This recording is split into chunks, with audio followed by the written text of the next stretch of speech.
Bom, a gente falou sobre o uso capião, certo? Agora vamos para concessão de uso especial, certo? Lembrando que estamos falando aqui do Plano Diretor de Reassentamento e Relocalização PDRRR do Programa João Pessoa Sustentável. Concessão de uso especial para fins de moradia, CUEM. Aplica-se a imóveis públicos nos termos da medida provisória número 2220/2001, sem transferência de propriedade e com exigências análogas à da uso capião especial. Não pode haver desvio de finalidade. No âmbito do município de João Pessoa, o Plano Diretor Municipal prevê, em seu artigo 58, a linha A possibilidade de o Poder Executivo outorgar título da concessão de uso especial para fins de moradia, aquele que, até 30 de junho de 2001, residia em área urbana de até 250 metros quadrados de propriedade pública por 5 anos, ininterruptamente e sem oposição, desde que não seja proprietário ou concessionário de outro imóvel urbano ou rural. Concessão de direito real de uso individual ou coletivo, CDRU.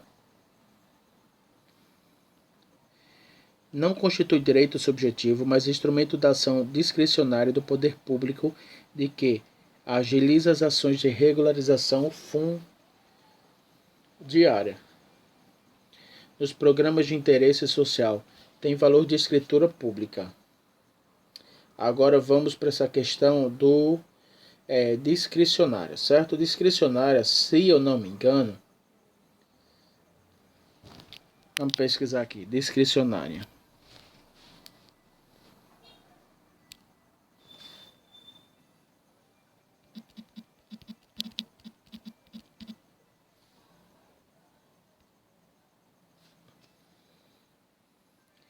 Significado de discricionário, dependendo da decisão de uma autoridade competente. Por exemplo, regras nem limites. O poder discricionário do despota, relacionado com a discrição, com a capacidade de decisão, que é a liberdade de escolha. Ato administrativo discricionário é quando o poder público decide, tá? Ok?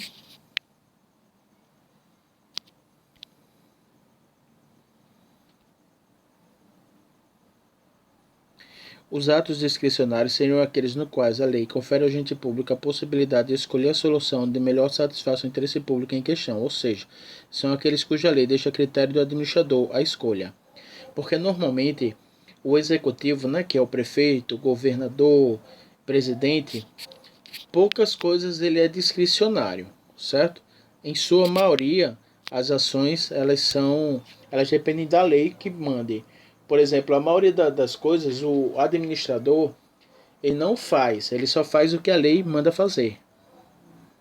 Certo? Quando a gente falar de discricionário do poder, significa que depende dele, a capacidade dele de poder escolher. Só isso. Direito de superfície.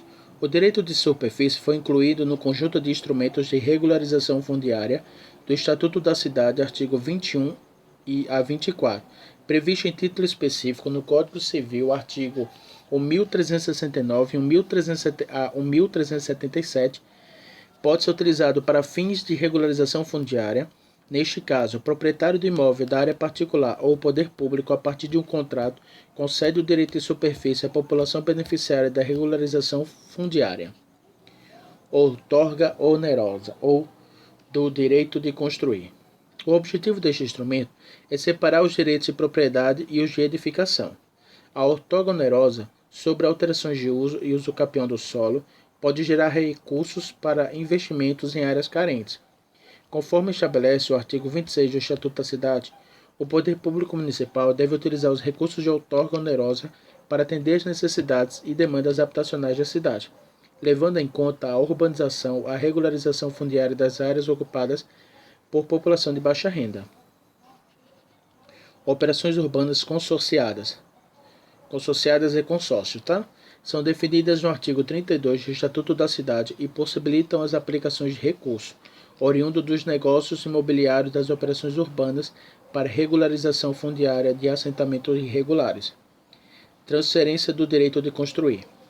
Conforme definido no artigo 35 do Estatuto da Cidade, o plano diretor poderá autorizar o proprietário do imóvel urbano privado ou público, a exercer em outro local ou alienar, mediante escritura pública, o direito de construir. Esse instrumento pode ser utilizado para a implantação de equipamentos urbanos e comunitários, para a preservação histórica, ambiental, paisagístico, social ou cultural, e pode ser usado também de forma conjugada com as leis, para atender o direito de moradia em imóveis que sejam considerados necessários para servir a programas de regularização fundiária, urbanização de áreas ocupadas por população de baixa renda e habitação de interesse social. Alienação. Não costuma ser muito empregada para regularização fundiária, uma vez que o bem deixará de integrar o patrimônio público e, por consequência, sairá da esfera da vigilância mais próxima do poder público, possibilitando futuros desvirtuamentos de todo o penoso trabalho coordenado de regularização fundiária. Essa resenha toda para dizer todo o penoso trabalho tipo, você faz um trabalho gigantesco para fazer uma regularização fundiária e como o Estado não tem mais poder de fiscalizar por não ser mais uma área pública, ele automaticamente pode perder isso. As pessoas podem decidir fazer as coisas do jeito que bem entenderem, vender, alugar, etc. Então só estou dando exemplo, não que as pessoas vão fazer. Apesar de não ser muito empregado para fins de regularização, pode ser um instrumento útil em certos casos, desde que observadas as disposições das leis de licitação. Lei Federal 8.666 de 1993.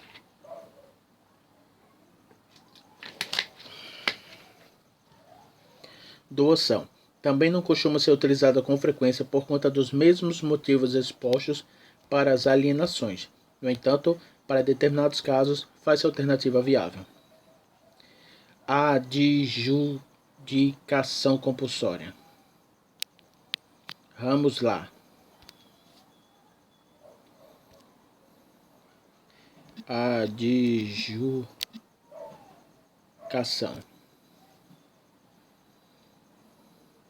A adjudicação é um ato judicial dentro da expropriação de bens que tem como objeto transferir a posse de um bem de um devedor a um credor, dentro de uma execução de dívida. Com a adjudicação, a dívida é quitada a partir da transferência do bem.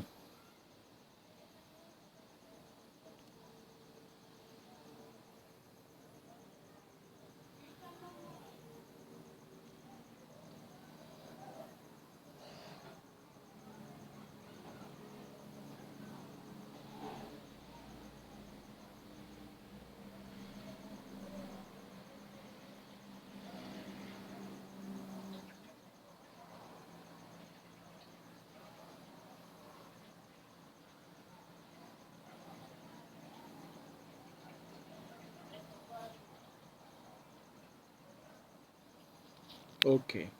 Certo? Já deu para entender, né? A adjudicação ocorre quando o morador possui um documento que comprova que adquiriu e pagou pelo imóvel, mas não possui a escritura.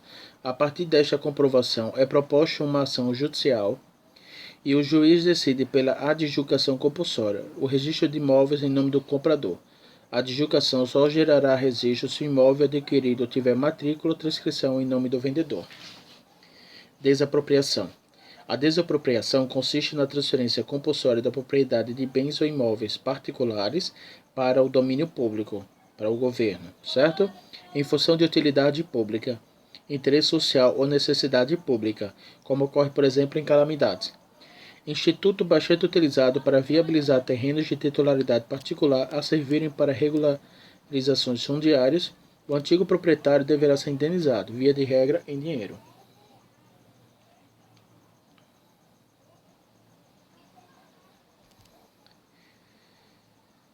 Registros imobiliários. Só o dono quem resiste, diz o dito popular.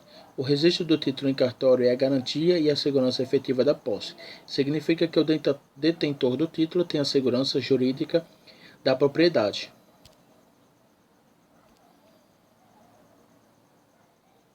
Ou direito de posse. A documentação básica exigida para o registro em cartório de registro imóvel é o projeto de regularização, que deverá conter a planta do parcelamento, o memorando descritivo e o quadro de áreas.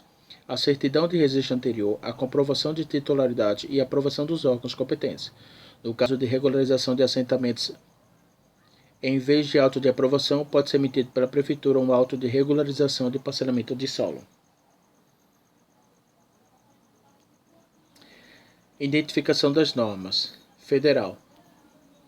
A Lei Federal 13.465/2917 dispõe sobre a regularização fundiária, rural e urbana, sobre a liquidação de créditos concedidos aos assentados da reforma agrária, sobre a regularização fundiária no âmbito da Amazônia Legal, instituindo mecanismos para aprimorar a eficiência dos procedimentos de alienação de imóveis.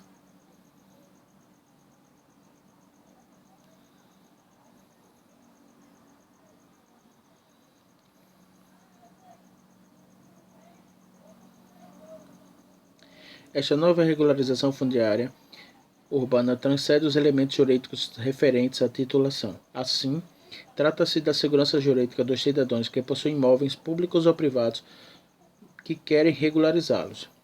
Abrange os demais aspectos correlatados a uma moradia adequada, como medidas de urbanização, ambientes sociais. Como isso, busca-se a efetiva regularização dos núcleos urbanos informais. No entender do governo federal, depois de retificados,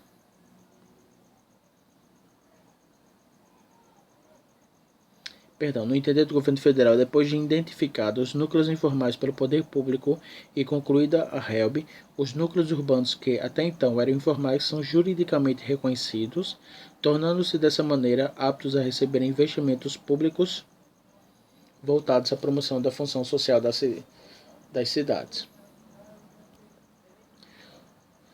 Item 2.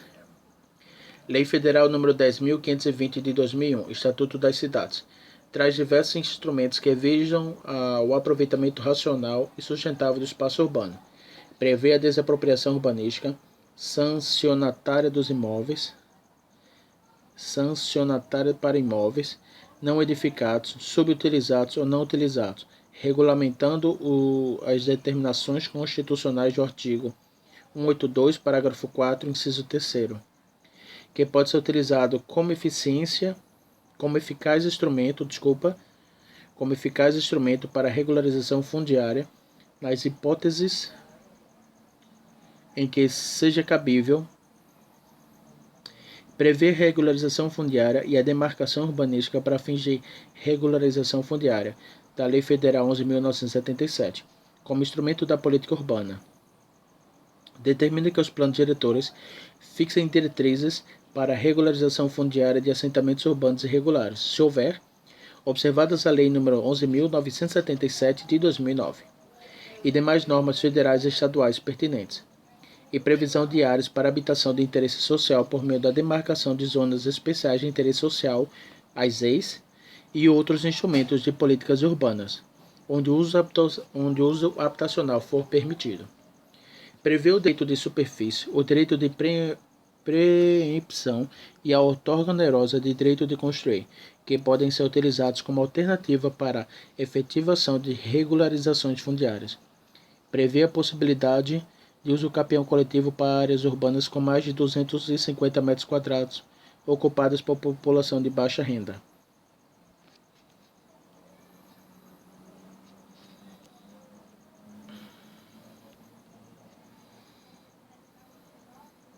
Eu vou ler até o 4, tá?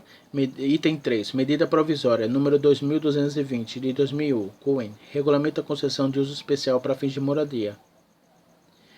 Mostra-se em suma importância para a regularização fundiária em áreas de titularidade pública, de posses irregulares e já bastante antigas, anteriores a 30 de junho de 1996, uma vez que permite o uso das áreas públicas em determinadas circunstâncias, com a garantia de gratuidade no momento da concessão do direito de uso.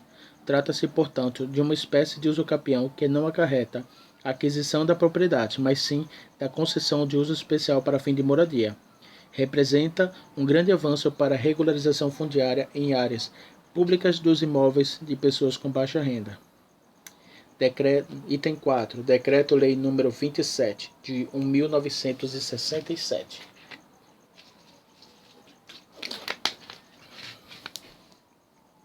Com a redação dada pela Lei Federal número 11.481 de 2007, a concessão de direito real de uso dispõe sobre loteamento urbano, responsabilidade do loteador, concessão de uso e espaço aéreo e da outras providências.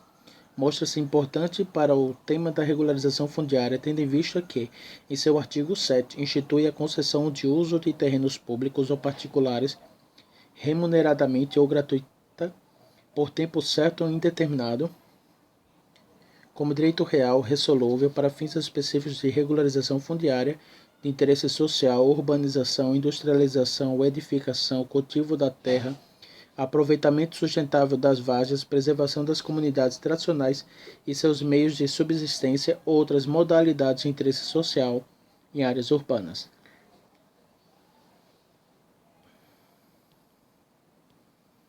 É coisa, viu? Vamos para os itens 5, né? Agora, vamos dar uma pausa. Volto já.